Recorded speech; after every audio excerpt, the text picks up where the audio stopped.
Hi there. So for my final project, I try to hit on something that has been an epidemic throughout the lifetime that I lived and seen people affected by it.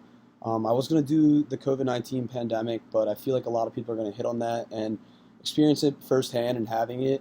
I'm happy that I'm, healthy and recovered by now, and not really like having any more symptoms. But I feel that most people will talk about like what's going on right now, and they will continue to talk about that. So I thought I'd do something different that I've seen affect myself and other people throughout their whole entire life. So the United States has been fighting a war for the past 25 years now, and it isn't against another country. The war is domestic and has taken the lives of hundreds of thousands. It isn't invisible like COVID-19, but it can come in different shapes and forms. This war is against opioids. So this opioid epidemic has crippled our nation for the past 2 decades and continues to grow in different ways. People have a misconception that addicts spontaneously adopt drug misuse. What they fail to realize is that most people who are addicted to these drugs start from being prescribed these drugs.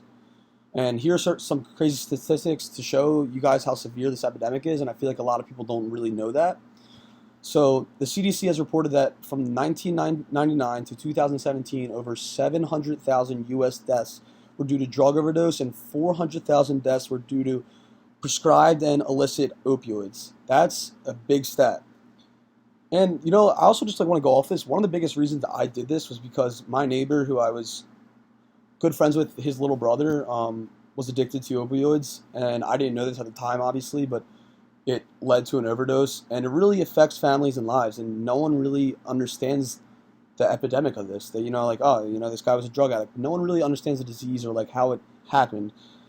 So obviously, like when I first heard about this, my parents were like, I never want you to end up like this, and we ended up moving out of the neighborhood because of a certain situation like this. But while doing the research about this and learning about this, no one understands the disease that these people get from adopting this drug misuse. So going off of that, going off back to the statistics, in 2012, about 259 million prescriptions for opioids were written for U.S. citizens, which is enough to give every person in the country their own bottle of prescription pills. That's a crazy stat. That's way over misused for the drugs, and the fact that they gave out that much is unbelievable. In 2015, prescribed opioids were leading the nation in opioid-related deaths and overdoses. This was about 20,000 people. It also noted during 2015 that 80% of people that abused heroin also had abused a prescribed opioid beforehand. So going back off my neighbor that passed away, he was addicted to opioids and heroin. So it was like, I feel as now that I'm learning off this, I feel like he might have been, I don't know if he was prescribed this, but like someone that he could have known could have been prescribed this that could have led to him using it. And that's how it affects lives. And, no one really realizes that. But this epidemic has come in a multitude of ways. The first wave came in the 1990s, where thousands of deaths were due to prescribed opioids. These involved semi-synthetic and natural opioids. The second wave came along in 2010 with an increase of overdoses due to heroin. And the third and final wave started in 2013, where there was an increase of deaths and overdoses due to the use of synthetic opioids.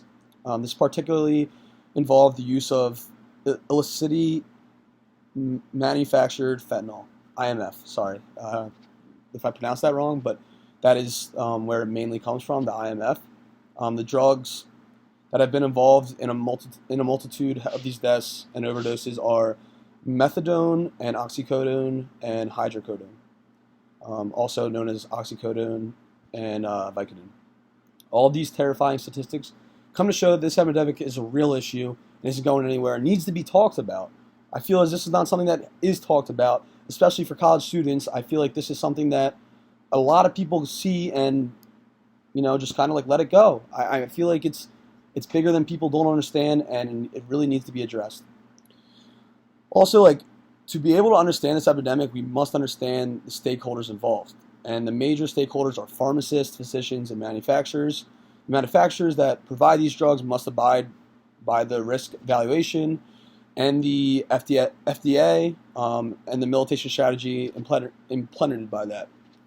They're also required to conduct post-marketing studies that discuss the risk factors of these drugs, misuse and abuse, and other alternatives.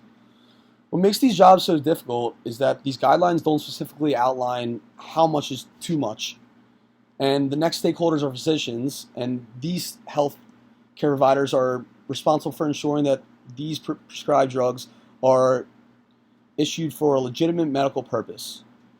I don't feel like these drugs are really being used for that legitimate medical purpose. These physicians have trouble with prescribing opioids because pain isn't quantifiable. They use scales in order to determine their patient's pain, but at the end of the day, pain is relative and fluctuates from patient to patient, as you know. Physicians are put in a rough predicament because pharmaceutical companies have incentivized them to provide more prescribed to raise profit, which makes sense, you know. But going off that, the last stakeholders are pharmacists, and they are responsible for the management of the medication that can provide the best possible patient outcome. They are given the complicated responsibility to fulfill the prescription, but also interpret if a prescription can be seen as an excessive or legitimate. So, I don't know, going off this, like, it's just tough to see that these stakeholders, like, they don't really have a say, because it's like they're making money at the end of the day, and like the manipulation with these stakeholders is responsive for like the onset of the opioid epidemic, and now after 25 years, we're still dealing with the same issues. It's because they don't really know how to stop this. They don't know how to deal with pain, and there's a lot of things that like they don't know how to stop. But the main reason why I bring this topic up is because many people have misconceptions on how bad this issue is. They don't really understand it. It is important that we raise awareness about the severity of opioids and pressure our government to implement laws and regulations that will disallow the overprescription of these drugs. This is important now more than ever because stronger opioids like fentanyl have started to storm the marketplace, and if this drug isn't controlled, we could see an even larger death toll in the coming years.